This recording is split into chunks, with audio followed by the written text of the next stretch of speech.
ಎಲ್ಲರಿಗೂ ನಮಸ್ಕಾರ. ಭಗವಂತ ಅವನ ಭಕ್ತರ ಮೊರೆಗೆ ಹೇಗೆ ಸ್ಪಂದಿಸ್ತಾನೆ ಅನ್ನೋದನ್ನು ಹಲವಾರು ಉದಾಹರಣೆಗಳೊಂದಿಗೆ ಕನಕದಾಸರು ಈ ದೇವರ ನಾಮದಲ್ಲಿ ಪ್ರಸ್ತುತಪಡಿಸ್ತಾ ಇದ್ದಾರೆ.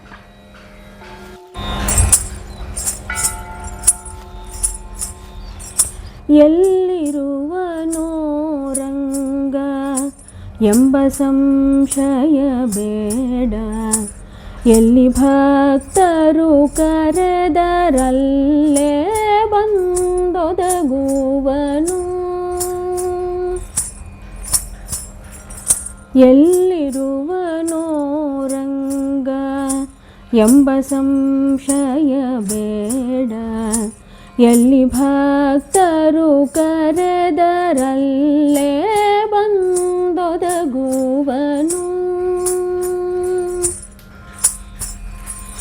ತರಳ ಪ್ರಹ್ಲಾದ ಶ್ರೀ ಹರಿವಿಶ್ವಮಯನೆಂದು ಬರೆದೋದಲವನ ಪಿತ ಕಡುಕೋಪದಿಂದ.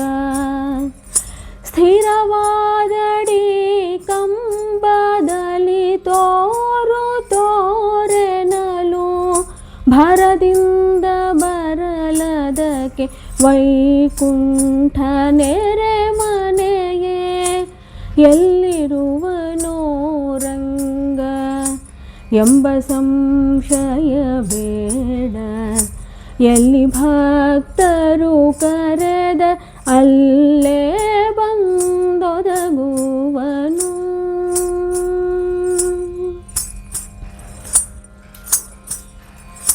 ಪಾಪಕರ್ಮವ ಮಾಡಿದ ಜಮಿಳನ ಯಮ ಭಟರು ಕೋಪದಿಂದೆಳೆಯುತ್ತಿರೆ ಭೀತಿಯಿಂದ. ಪುತ್ರನನು ಕರೆಯೇ ಕೇಳಿ ರಕ್ಷಿಸು ರಕ್ಷಿಸೆನಲು ಶ್ವೇತದ್ವೀಪವು ಧರೆಗೆ ಸನಿಹದಲ್ಲಿ ಹುದೇನು. ಎಲ್ಲಿರುವನೋ ರಂಗ ಎಂಬ ಸಂಶಯ ಬೇಡ, ಎಲ್ಲಿ ಭಕ್ತರು ಕರೆದ ಅಲ್ಲೇ ಬಂದೊದಗುವನು.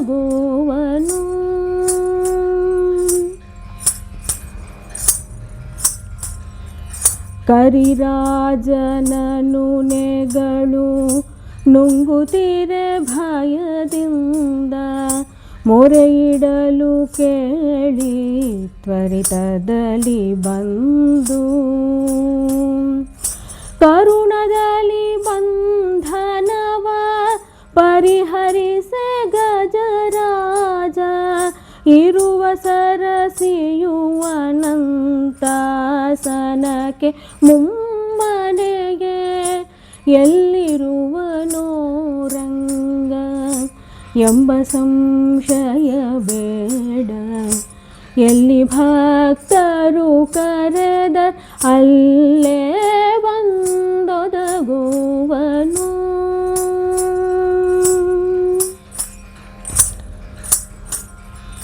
ಕುರುಪತಿಯು ದ್ರೌಪದಿಯ ಸೀರೆಯನು ಸೆಳೆಯುತ್ತಿರೆ ತರುಣಿಹ ಕೃಷ್ಣ ಎಂದೊದರೆ ಕೇಳಿ. ಭರದಿಂದ ಕ್ಷಯಾಂಬರವಿಯೇ ಹಸ್ತಿನ ವತಿಯು ದ್ವಾರಾವತಿಗೆ ಕೂಗಳತೆಯೇ.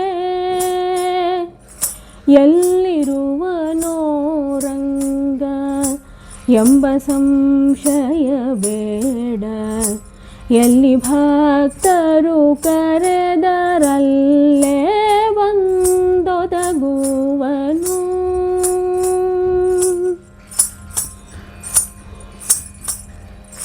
ಅಣುಮಹತ್ತಿನೊಳಗೆಲ್ಲ ಪರಿಪೂರ್ಣ ವಿಶ್ವಮಯ, ಗಣನೆಯಿಲ್ಲದ ಮಹಾಮಹಿಮನೆ ನೀಪ. ಘನ ಕೃಪಾನಿಧಿ ಕಾಗಿ ನೆಲೆಯಾದಿ ಕೇ ನೆನೆದವರ ಮನದೊಳಿಹ ನೆಂಬ ಬಿರುದುಂಟಾಗಿ ಎಲ್ಲಿರುವನೋ ರಂಗ ಎಂಬ ಸಂಶಯ ಬೇಡ. ಎಲ್ಲಿ ಭಕ್ತರು ಕರೆದರಲ್ಲೇ ಬಂದೊದಗುವನು. ಎಲ್ಲಿ ಭಕ್ತರು ಕರೆದರಲ್ಲೇ ಬಂದೊದಗುವನು. ಅಲ್ಲೇ ಬಂದೊದಗುವನು.